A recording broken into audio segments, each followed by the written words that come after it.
देश को आज मिलेगा 17वां उपराष्ट्रपति।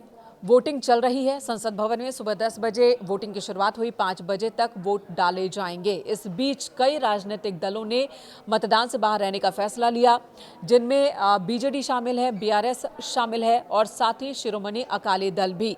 शिरोमणि अकाली दल की ओर से कहा गया कि पंजाब में जिस तरह से बाढ़ आई है तो केंद्र और राज्य सरकार से प्रदेश की जनता नाराज है। साथ ही कांग्रेस से भी नाराजगी है। किसी भी राजनीतिक दल ने पंजाब के लोगों की मदद नहीं की और ऐसे में शिरोमणि अकाली दल ने उपराष्ट्रपति पद के लिए हो रहे चुनाव से बाहर रहने का फैसला किया है।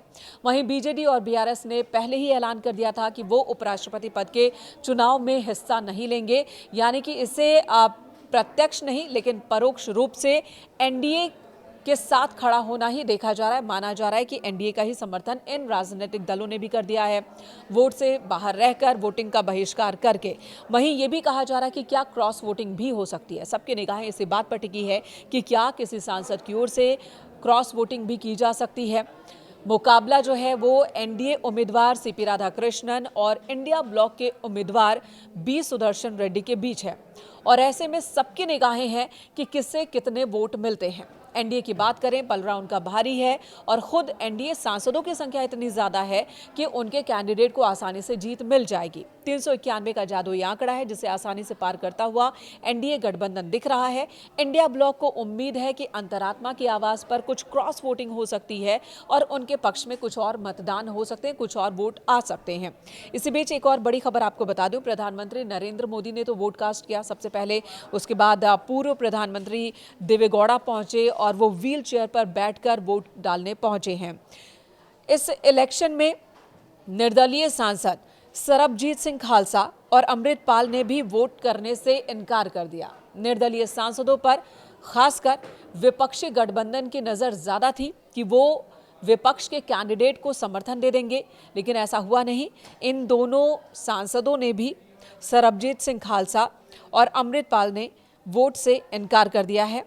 सुबह ही सांसदों के संसद पहुंचने का सिलसिला शुरू हो गया था। समाजवादी पार्टी के राष्ट्रीय अध्यक्ष अखिलेश यादव जब पहुंचे तो उन्होंने यही कहा कि बीजेपी पहले इस्तेमाल करती है और फिर बर्बाद कर देती है। उनका इशारा जगदीप धनखड़ की ओर था कि जगदीप धनखड़ का पहले इस्तेमाल किया बीजेपी ने और जब उन्होंने सरकार के सुर में सुर मिलाना छोड़ा तो उनका इस्तीफा ले लिया गया। इशारों ही इशारों में ये बात उनकी तरफ से कही गई। वहीं सुदर्शन रेड्डी ने भी संसद परिसर में दाखिल होते हुए एक बात कही। उन्होंने कहा कि मैंने अंतरात्मा को जगाने की कोशिश की है देश भर में लोगों की। अब देखते हैं कि कितने लोगों की अंतरात्मा जागती है और कितने लोग उनके पक्ष में आते हैं, खासकर जो सत्ता पक्ष एनडीए से जुड़े हुए सांसद हैं। और जो बात अखिलेश यादव ने कही थोड़ी देर पहले, सचिन पायलट ने, कांग्रेस के नेता ने भी यही बात कही थी कि बीजेपी हमेशा ही यही काम करती है कि इस्तेमाल करती है और जो लोग अपनी आवाज़ को मजबूती से उठाते हैं उन्हें बर्दाश्त नहीं कर पाती है। मौजूदा वक्त में जगदीप धनखड़ को लेकर उन्होंने यही बात कही कि जब जगदीप धनखड़ ने सुर में सुर मिलाना बंद कर दिया, मजबूत इंसान है वो, जब वो इशारे पर चलना उन्होंने बंद कर दिया तो उनसे इस्तीफा ले लिया गया। ये इशारे हुए कांग्रेस की ओर से, समाजवादी पार्टी की ओर से भी, लेकिन जो विपक्षी गठबंधन है यानी कि इंडिया ब्लॉक है, उसके सामने बड़ी चुनौती यही है कि इस इलेक्शन के दौरान अपनी मजबूती को वो दिखा सके।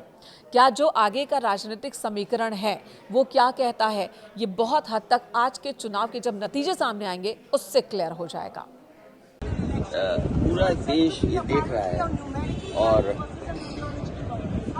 जो वाइस प्रेसिडेंट थे क्यों चले गए और हमें सबको यकीन है जैसे ही नए राष्ट्रपति बनेंगे पुराने राष्ट्रपति जी भी बाहर आ जाएंगे और पूरा देश ये जानता है कि भारतीय जनता पार्टी, और खासकर हम लोगों ने उत्तर प्रदेश में देखा है कि भारतीय जनता पार्टी इस्तेमाली पार्टी है।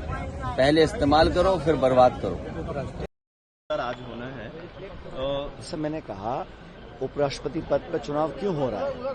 हमारे जो भूतपूर्व उपराष्ट्रपति जी वो है कहाँ, किन कारणों से एकदम से वो गायब हो गए? ये बड़ा रहस्यमय मामला है। इस पर जनता को, सरकार को प्रकाश डालना चाहिए कि ऐसा हुआ क्यों।